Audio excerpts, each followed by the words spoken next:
motivate students in individual classes to speak more, especially men who don't like speaking much. So how was your holiday? Fine. Well, that's good. Where did you go? Turkey. Great, good, okay. Is it going to be a one-word answer day today? Yeah, I know those guys.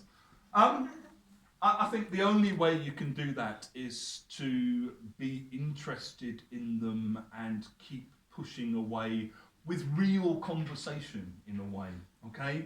And I think sometimes there's a kind of, here I am, teacher, performing English like you want me to. In those situations, I think it's just kind of give a little bit, ask a little bit, give a little bit.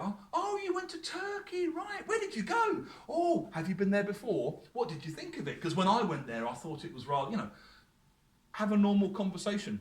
I think also just some people are more talkative. Probably those guys are really quiet in Russian as well. How are you? Fine. They're probably exactly the same in Russian. I think part of the problem with language teaching sometimes is most language teachers are quite outgoing and sociable and talkative, and we kind of expect everyone else to be like us, yeah? And we sort of get frustrated with, you're quiet, like it's a criticism, I have this with my wife a lot, where I kind of go, you okay, you're quiet today. It's like, I just want to be quiet. Why can't you understand this?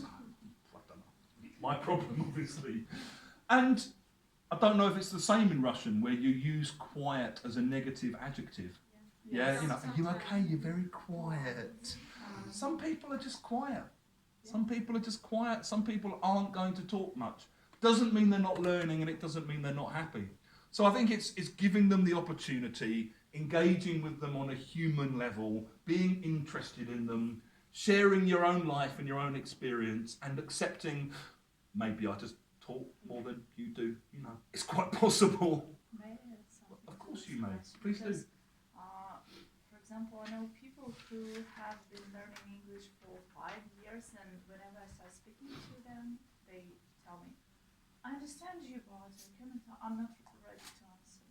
I think it's just a waste of time. Those situations. I think in that, it's a bit like the Chinese guy I told you about yesterday, where he said, I'm not going to speak until I'm perfect. It's like, it doesn't work like that. Like a dog, I understand everything you're telling me, but I'm not going to talk to you. I think in those situations, maybe also what you need to do is to have a conversation about how learning works, okay?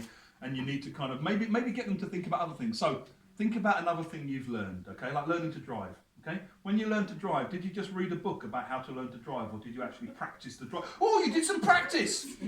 God, really? My students do speak. That's why I keep telling them. Sometimes you need to have that kind of conversation with the students and say, I understand you're worried, I understand you don't like making mistakes, I understand all that, but, you have to practice, okay? I'll be nice to you, I won't bite, okay? Yeah, I'll help you say what you're trying to say better. Sometimes you do need to have that meta conversation about this is why I'm doing what I'm doing, and this is why I want you to do what I'm asking you to do. Yeah? Some people need that spelled out to them. What do you think?